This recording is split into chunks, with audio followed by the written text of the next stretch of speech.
Hello and welcome everyone. Today we'll be learning about chromatin remodeling assays. So researchers perform different type of assays to get their hands on the information about chromatin architecture. So I have listed down the different type of assays here. So these are based on these are categorized because of the different purposes that they serve. So the first one is nucleosome positioning assays.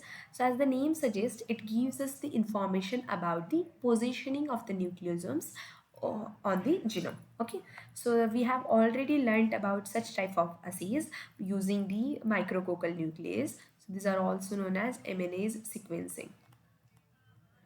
So this gives us information about the positioning of the nucleosomes on the genome. The other type of assays are chromatin accessibility assays. So as the name suggests, this gives us information about the accessible regions on the chromatin. So those regions are also known as open regions. So open regions are the regions which are important, which are the regulatory sequences in the gene. So these are regions like promoters and enhancers of the gene. So they are accessible so that the DNA machinery, the DNA reading machinery like replication machinery and transcription machinery can come and read the DNA and it can perform transcription or replication. So those regions, that's why those regions are known as open regions. So the chromatin accessibility assays are DNase. The types of the chromatin accessibility assays are DNase I hypersensitivity assay,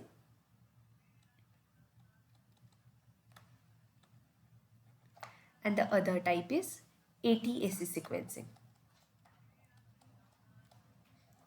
The other type of assays are histone modification assays. As the name suggests, it gives us information about the histone modifications on the genome. So the types, the information can be gathered by performing chip assays, chromatin immunoprecipitation assays. We'll learn about those assays in upcoming videos.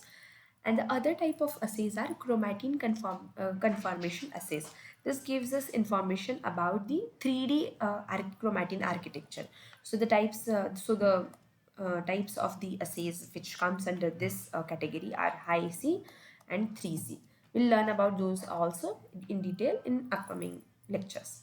So the today's topic of focus is DNase I hypersensitivity assay. So for learning about this assay, let's first get known about the DNase I. So DNase I is an endonuclease. This endonuclease preferentially cuts the DNA at the sites which are further from the histone. Okay, further from histone core. So the cut sites are further from the histones.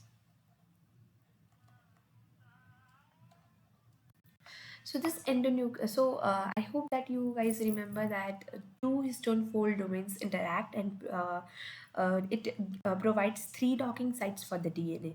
Okay, so the N terminal of the one histone fold domain interacts with the C terminal of the other histone fold domain. Okay, so assume that these two are histone fold domains. So that this is first histone fold and this is second histone fold.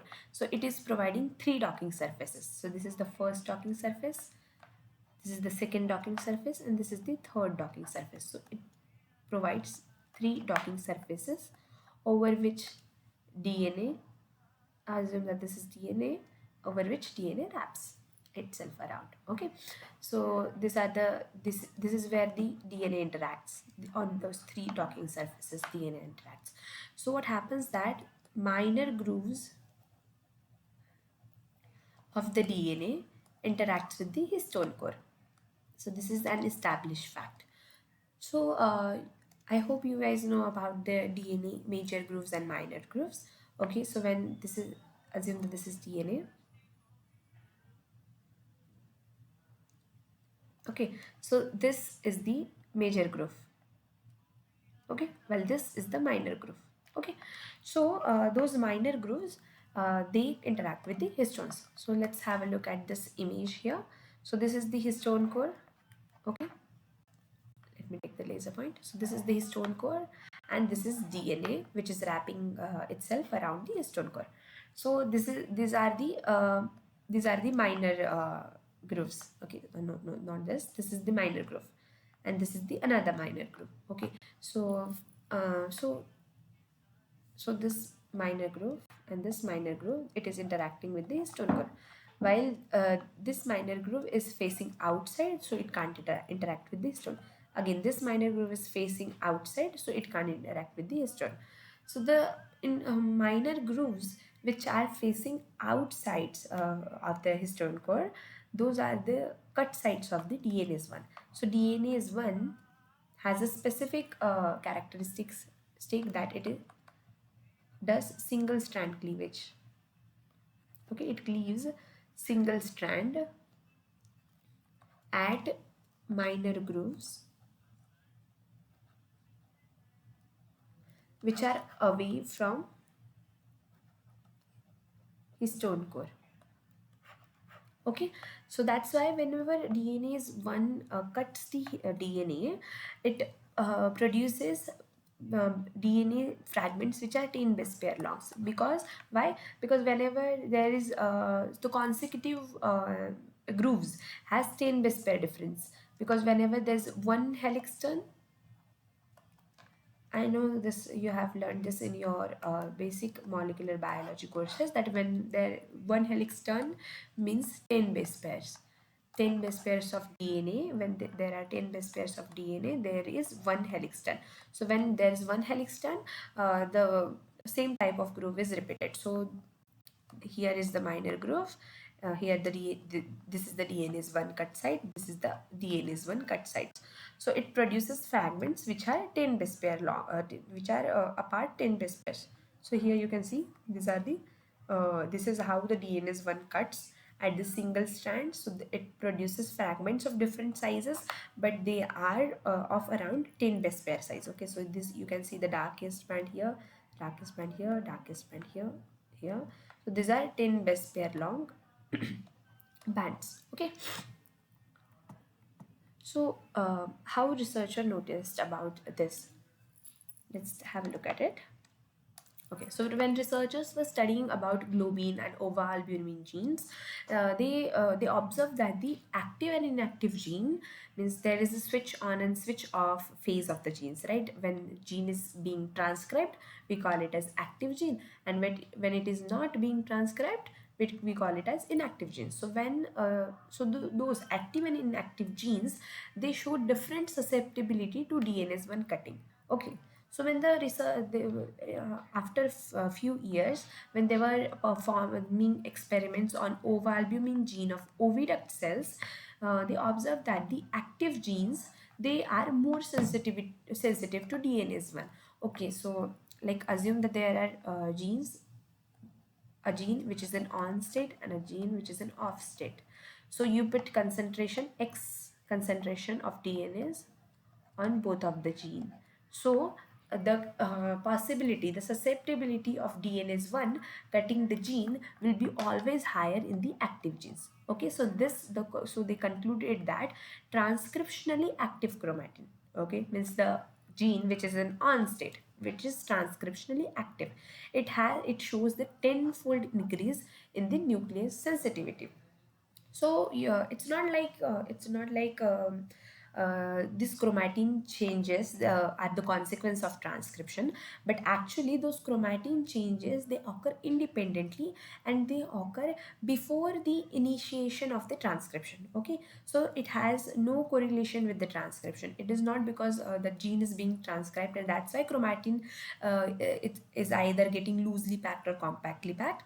But whenever you have to initiate the transcription, you have to first change the chromatin. Okay, so they concluded that chromatin changes are not a consequence of transcription, but they occur independently and prior to the initiation of the transcription. Okay, so let's take a look at the experiment that they performed. So when scientists isolated the nuclei and they treated, okay, so let's take a laser. So when they isolated nuclei and they treated the aliquots of that nuclei with different concentration of DNase I. Okay, so what they did, the isolated nuclei So these are different test tubes. Okay, so they isolated nuclei. They isolated nuclei, and then they isolated the DNA in that nuclei, and they aliquoted it. Okay, so all those test tube 1, 2, 3, and 4, all of them have the same sample of the DNA. Okay, but after aliquoting this DNA that they isolated, they deferred the concentration of DNase. So assume that they put the X concentration of DNase in the test tube 1, while X plus 1 concentration in DNA of DNase 1 in the second test tube, X plus 2 and X plus 3. So it's like the DNase 1 concentration is the lowest, is the minimum in test tube 1, and it is the highest in the test tube 4. So it is something like this. So DNase 1 concentration is increasing in the consecutive test tubes. Okay, so this is how the graph of the DNase 1 would look like. Okay, so this is the concentration of DNase 1 in the consecutive samples. So now they will prepare the DNA and they will digest it with the restriction enzyme. So so assume this is the DNA and this is occluded with the nucleosomes. Okay, so this is occluded with the nucleosomes. Here you can see those sites, these are not occluded with the these are not occluded with the nucleosome. So now DNase 1 can act here. Okay, so these are the sites where DNase 1 can act. Okay, so after the action of the DNase 1, it will produce bands like this: 1, 2, 3, and 4. Okay, so now assume that these are the restriction sites. So what you do that first you digest it with DNase 1, and then you get rid of the proteins. Get rid of the protein. Okay, so after getting rid of the protein, what you will get? You'll get different DNA fragments where the DNase 1 has already make a cut, and those are the restriction sites. Okay, which were previously occluded by nucleosome, and restriction enzyme wouldn't work on that, but now we have already get rid of the nucleosome. So now on those restriction sites, site 1 is here, site 2 is here, and the 3 is here. Now the restriction enzyme can work and it will cut the DNA. Okay, so it will cut the DNA like this: 1, 1, 2, 3, 4, 5, 6, and 7. So this is how the DNA is so this is how the fragments which will look like after the digestion by restriction enzyme. But now assume that because of some reason the DNase 1 can't act. Okay, so let me replicate this first. Okay, so this is the same DNA, but on this sites DNase 1 cannot act. We don't know the reason yet, but DNase 1 is unable to act on these sites. So even after you get rid of the protein, now you get rid of the protein, the nucleosomes, you'll still get a single DNA fragment like this. Okay, so now you do the restriction enzyme digestion. So these are the restriction sites 1, 2, and 3. So here you will cut the DNA. So the result will be 3 fragments: 1, 2, 3, and 4. 4 fragments. You'll get 4 fragments of DNA. Okay, so you can see here. So from the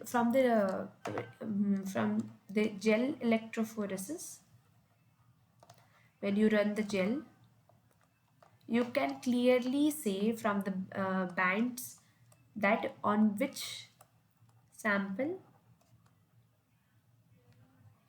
DNase 1 has DNase 1 action, has DNase 1 can act, and on which sample DNase 1 can't. Okay, So this is how they performed. So did they do that? They allocated different the DNA in the different test tubes, and they deferred the DNase I concentration. Okay, so then they resolved the then they, so the what were the steps? First isolate the nuclei. Okay, then aliquot it into the different test tube and differ the concentration of DNase. Okay, now prepare the DNA and digest it with the restriction enzyme. So first you do the DNA or the nuclei isolation. Okay, second you treat it with the DNase I. Okay, then you prepare the DNA, you get rid of the protein, and then you do the restriction enzyme digestion. Okay, now then the last step is that you do the electrophoresis and southern blotting, not the western blotting. The western blotting is performed by for proteins. So then you do southern blotting with the specific gene specific probes, and then you observe the results. So these were the results. Okay, these were the results. So this is the lowest concentration of DNase I, and this is the highest concentration of DNase I. So when they prepared a sample from the active gene, okay, so they when they prepared the sample for the active gene, what they saw was that they could see that the gene was cut by the DNase. Okay, so this strand shows you that the gene has been already cut by the DNase I. So here is the uncut DNA. When the DNA is one concentration is very low, it can't cut the DNA, and that's why you can't see the bands here. Okay, there is only one larger band. But as soon as you increase the concentration of DNase I, you can see the bands. Okay, the at the maximum DNase I concentration, you can see even smaller bands. Okay, but when the gene was inactive, no matter how much you increase the concentration of DNase, the genes were uncut. So from this experiment, they concluded that, so this was the experiment which finally made the conclusion that transcriptionally active chromatin chromatin is highly susceptible for DNase I. Okay, so this was concluded from here. So the sites on the chromatin, or the sites which are open regions which are susceptible for DNA, those sites are known as DHS. We'll discuss about this. We will discuss about the importance and functional importance of the DNase hypersensitive sensitive sites in the next video. For now, just get known about the fact that transcriptionally active chromatin is highly susceptible for the DNase I. So till then, see you. Bye bye.